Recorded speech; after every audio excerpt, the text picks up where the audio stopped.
Monsieur Dumay, qui est bien sûr à l'origine de Contribuables Associés, qui est également à l'origine d'un hebdomadaire que beaucoup d'entre vous doivent lire sans doute et qui s'appelle Les 4 vérités, auquel j'essaye de participer personnellement de temps en temps.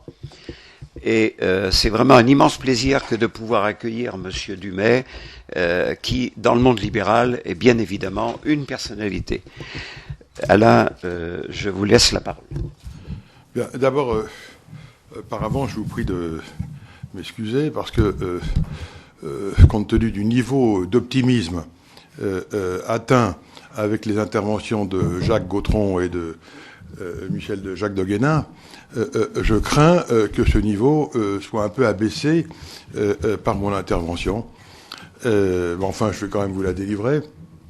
Donc mon sujet, il est marqué là, c'est le libéralisme dans la vie politique. Alors, à partir de ce libellé, comment dirais-je, un peu raccourci, j'ai choisi de vous parler de, comment dirais-je, de développer un petit peu cet énoncé raccourci et de vous dire comment, d'après moi, on peut faire avancer en France les idées libérales dans le débat politique et dans l'exercice du pouvoir, ce qui est de plan un peu différent. Et je crois, en prononçant cet énoncé développé, que je suis dans la ligne qui m'a été fixée par Jacques Gautron. Donc je commencerai par dire que nous sommes ici, comme souvent dans les cercles où nous sommes invités et présents, nous sommes tous des libéraux. Mais vous savez que des libéraux, il y en a d'un grand nombre de sortes, de toutes sortes de catégories, de familles, de sous-familles, qu'il y a des libéraux 100% libéraux, qu'on appelle souvent des libertariens, que nos ennemis appellent des ultralibéraux. C'est en ce qui me concerne la famille à laquelle je me rattache, puisque j'ai contribué à créer, il y a maintenant près de 30 ans, le mouvement libertarien en France. Et puis il y a les libéraux conservateurs. C'est la ligne que je soutiens et que j'ai illustrée, que j'ai essayé de faire vivre avec le petit journal dont parlait Jacques Gautron, Les 4 vérités, petit journal qui existe maintenant depuis 20 ans. Et puis il y a aussi toutes sortes d'autres libéraux. Je vous épargnerai les détails de cette longue liste. Il y a même des libéraux libertaires que l'on trouve plus nombreux aux États-Unis qu'en France. Bref, sur cette échelle du libéralisme, eh bien, chacun se situe exactement où il veut. Je dirais même malicieusement que c'est une des rares libertés qui nous restent. Ce que je veux dire, c'est que, selon moi, cette échelle du libéralisme, eh bien, ne correspond en rien à l'échelle des positions politiques. Et il me semble qu'il est impossible, non pas difficile, mais impossible, de passer de cette échelle du libéralisme à l'échelle politique qui permet de situer l'engagement de chacun. Et selon moi, l'engagement politique de chacun doit être situé sur une ligne, sur un vecteur gauche-droite, qui est souvent contesté, mais qui retrouve toute sa pertinence à quelques heures ou à quelques jours des élections politiques générales, car à ce moment-là, quand on pose la question par sondage aux électeurs de savoir s'ils se situent à gauche ou à droite, eh bien ils répondent facilement, dans la proportion de 95%, qu'ils sont soit à gauche, soit à droite. Et même quand on essaye de savoir s'ils sont du centre-droit, du centre-gauche, de l'extrême droite, de l'extrême gauche, plutôt à droite, plutôt à gauche, comme ci, comme ça, eh bien, ils se situent, les électeurs, avec une relative précision sur cet axe droite-gauche. Et c'est la raison pour laquelle je crois que si ces notions de droite et de gauche sont très difficile à définir, que beaucoup ont essayé de le faire et que personne n'y est finalement parvenu, eh bien, il est facile néanmoins de retenir cette notion, à condition d'accepter une définition qui soit de l'ordre de ce que j'appellerais un nominalisme déclaratif. Je veux dire par là que quand, par sondage, encore une fois, et beaucoup d'études ont été faites, quand on demande aux gens s'ils sont à droite ou à gauche, ils savent répondre, et ça suffit pour classer les électeurs, selon moi, sur cet axe. Alors, bon, je prétends que dans le contexte politique actuel, et d'une façon plus générale, si on regarde les choses dans le temps, il n'est pas possible de passer de l'échelle droite-gauche à l'échelle du libéralisme, avec sa diversité. C'est ainsi d'ailleurs pour illustrer cette impossibilité de passer d'une échelle à l'autre, comme on passe d'une échelle en centimètres à une échelle en pouces ou en pieds, ou même d'une échelle arithmétique en une échelle logarithmique. Eh bien, on dira de notre ami Alain Madelin qu'il est un libéral de droite. En tout cas, c'est ainsi que la plupart de ses électeurs le reconnaîtront. Et puis on dira de notre maître à tous, Frédéric Bastiat, qu'il était un élu, un homme politique de centre-gauche. Et l'un comme l'autre, également libéraux, même si, évidemment, les choses se passent à quelques 150 ans et même un peu plus de distance. Donc c'est la raison pour laquelle, personnellement, j'ai toujours été tout à fait hostile à toute tentative de candidature ou de constitution de formation politique basée sur les seules références et sous les seules couleurs du libéralisme. J'y suis hostile parce que je crois que ces entreprises non seulement ne sont pas de nature à encourager les idées libérales, mais au contraire sont de nature à leur faire perdre du terrain plutôt qu'à les faire progresser.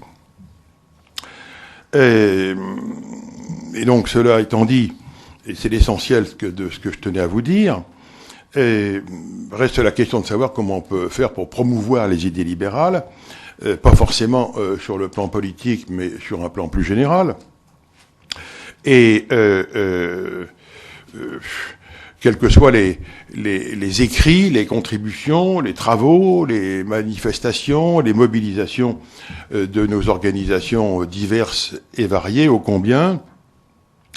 Et je crois que le plus utile, c'est de montrer tout simplement qu'il y a des alternatives concrètes à l'État-providence. Et je crois que les meilleurs défenseurs du libéralisme sont finalement ceux qui montrent et ceux qui prouvent, par leur action, par leurs initiatives, que le libéralisme est moralement et pratiquement supérieur à l'assistanat.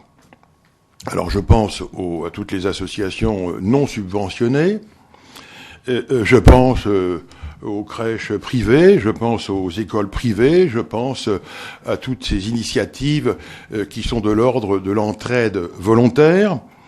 Et je pense évidemment, bien davantage encore et massivement, à tous ceux qui entreprennent, qui créent des emplois, des richesses.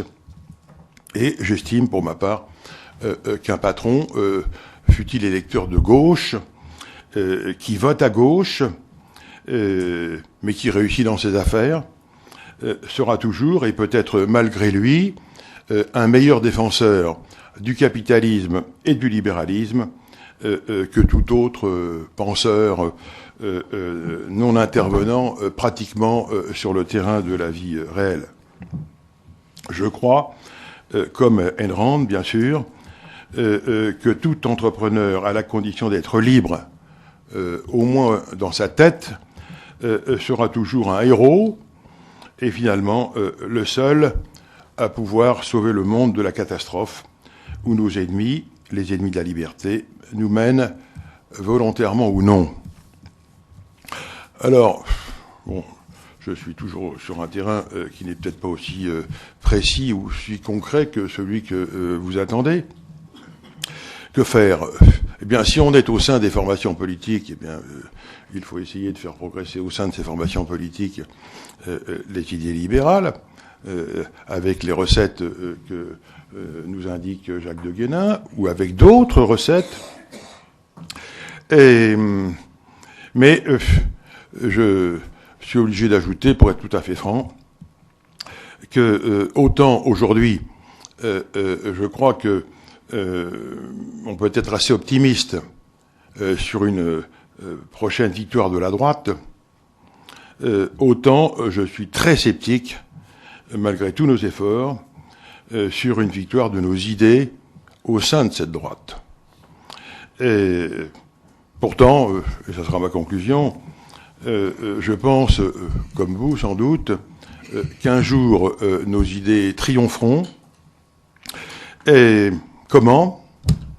Eh bien, hélas, probablement quand il s'agira de reconstruire sur les ruines du système actuel, sur les décombres de ce système qui ne peut que s'écrouler,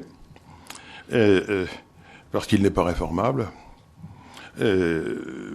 parce qu'il y aura toujours, après l'écroulement de ce système, comme toujours après l'écroulement d'un système, il y aura toujours une forme de regain, un peu comme l'herbe repousse après qu'on l'ait brûlée dans la savane, comme l'herbe repousse après qu'on l'ait fauchée dans nos champs. Et c'est seulement à ce moment-là que le libéralisme aura une chance, chance qui sera à la portée des individus qui subsisteront, qui retrouveront l'usage de leurs droits, de leur souveraineté et de la propriété d'eux-mêmes. Je résumerai en disant que si nous sommes de droite, bien, je crois qu'on peut se préparer à reprendre bientôt le pouvoir. Si nous sommes des libéraux, il convient de nous préparer à le prendre un peu plus tard.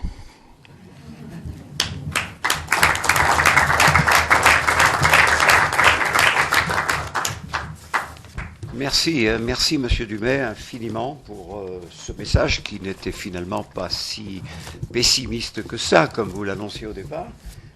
C'est une réalité, je crois, et je voudrais d'ailleurs en profiter pour relever que nous avons dans cette salle un nombre assez conséquent de jeunes personnes, de jeunes femmes et de jeunes hommes, et je pense que c'est à eux que ce message s'adresse essentiellement, y compris celui de Jacques de Guénin tout à l'heure, parce que c'est avec la jeunesse que l'on se sortira de ce bourbier dans lequel la droite et la gauche confondues nous ont mis, tous ensemble, avec cet assistanat, avec cette absence de liberté qui débouche malheureusement sur une perte de responsabilité. Et ça, nous le notons tous les jours. Tous les jours, on voit dans la presse, on lit qu'on aura de nouvelles contraintes, qu'on va être obligé de rouler de telle manière, qu'on va être tenu de faire telle et telle chose lorsqu'on est en lieu public ou lorsqu'on est en lieu privé. Et tout ça pourquoi? Tout ça pourquoi? Eh bien parce que la responsabilité n'existe plus. Parce qu'on ne fait plus conscience à la responsabilité des gens. Et ça, c'est absolument dramatique. Et là, sur ce sujet-là, je veux vraiment m'adresser aux jeunes qui sont dans cette salle. Également, je voudrais revenir vers eux par rapport au message de Jacques de Guénin tout à l'heure, qui demandait que des gens prennent en charge sur le plan, je dirais, pratique, ce qu'il veut mettre en route, en particulier au niveau de sites internet, au niveau de blogs. Moi, j'ai monté un petit blog avec l'assistance de Julien qui est là-bas au fond de la salle. Et puis, ma foi, ce petit blog, il est un petit peu tordu, il fonctionne pas très bien. Pourquoi? Parce que je sais pas faire et que j'ai pas tout à fait le temps de le faire. Donc, je pense qu'il y a des jeunes gens qui sont tout à fait capables de faire ça, donc et qui répondront à Jacques de Guénin et qui accepteront de prendre son idée pour la mettre en pratique. Merci Alain, merci pour Contribuables Associés, merci pour les 4 vérités.